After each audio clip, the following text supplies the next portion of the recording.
अच्छा ॿियो ॿुधायो छा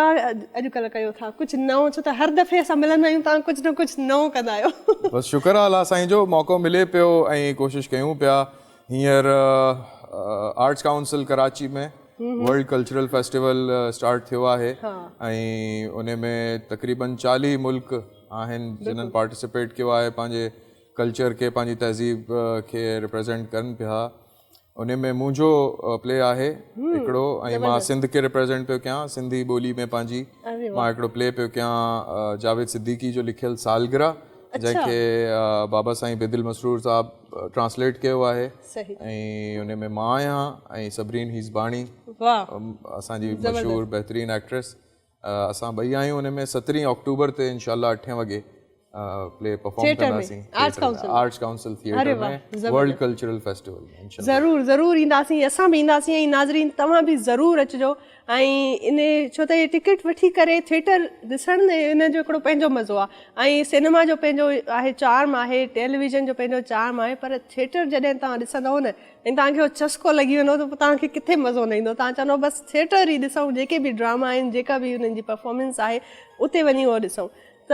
अच्छा ज़बरदस्त क़िस्म जो ऐं सिंधी ॿोलीअ में तव्हां कयो था सो इहो त ॾाढो सुठो हिकु क़िस्म जो तव्हांजो कमु आहे ऐं पंहिंजी ॿोलीअ खे हमेशह प्रमोट करणु घुरिजे ऐं बेसिकली जॾहिं थिएटर कयो था ऐं थिएटर में तव्हां अहिड़ा कंदा त ऑडियंस में तव्हां सिंधियुनि खे केतिरो था ॾिसो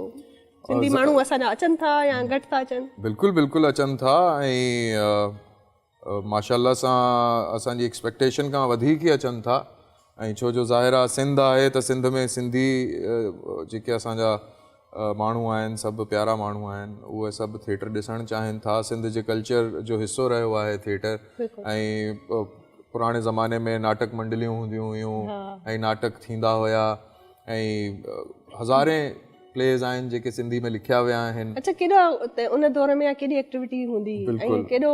रुझान हूंदो हिन पासे? हा बिल्कुलु कुझु अरसो पहिरें जेको आहे 2005 में थिएटर रिवाइव थियो विच में इहे सरगर्मियूं बंदि थी वियूं हुयूं पर हाणे वरी खां रिवाइव थी वियो आहे 2005 खां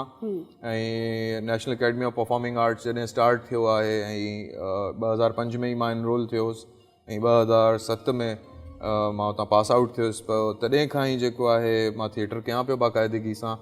ऐं नापा में ऐं इवन आर्ट्स काउंसिल में ॿीहर सिंधी प्ले करण जो बुनियादु वरी मूं रखियो ऐं बाबा साईं जी सपोर्ट अम्मी बाबा जी भेनरुनि भाइरनि जी सभिनी जी दोस्तनि जी सपोर्ट हुई ऐं महिनत बि कईसीं त सिलसिलो हले पियो। महिनत माण्हू करे थो न त उनजो ज़रूरु फल मिले। बिल्कुलु अल्लाह साईं महिनत ज़ाया न कंदो आहे ऐं अल्हम्दुलिल्लाह कमु कयूं पिया ज़ोरो शोर सां ऐं हले पियो ऐं हींअर त काफ़ी टैलेंट अचे पियो साम्हूं सिंधी छोकिरा छोकिरियूं उहे बि थिएटर में पार्टिसिपेट कनि था पिया ऐं खोड़ सारा छोकिरा छोकिरियूं अहिड़ा आहिनि जेके हींअर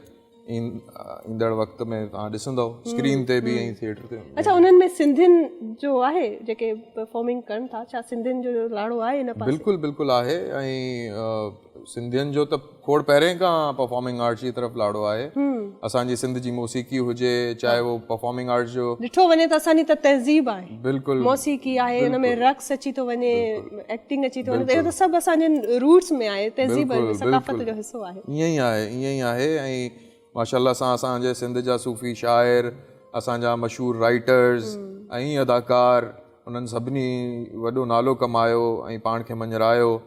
ऐं हाणे जेके नौजवान नस्ल अचे पई उहा बि काफ़ी हद ताईं थिएटर में पार्टिसिपेट करे थी पई। काफ़ी स्टूडेंट्स अचनि था जेके लाड़काणो शिकारपुर कश्मोर ऐं ॿिया खोड़ सारा इलाइक़ा सिंध जा जेके शहर आहिनि उन में उतां खां कराची अचनि था ऐं कराची में अची जीअं आर्ट्स काउंसिल आहे ऐं national academy of performing arts आहे उते अची बाक़ाइदा तालीम हासिल था पिया कनि ज़बरदस्त ऐं इहा हिकिड़ी पॉज़िटिव ॻाल्हि आहे। बिल्कुलु बहितरीनु पॉज़िटिव ॻाल्हि आहे ऐं इहा ॾाढी सुठी ॻाल्हि आहे।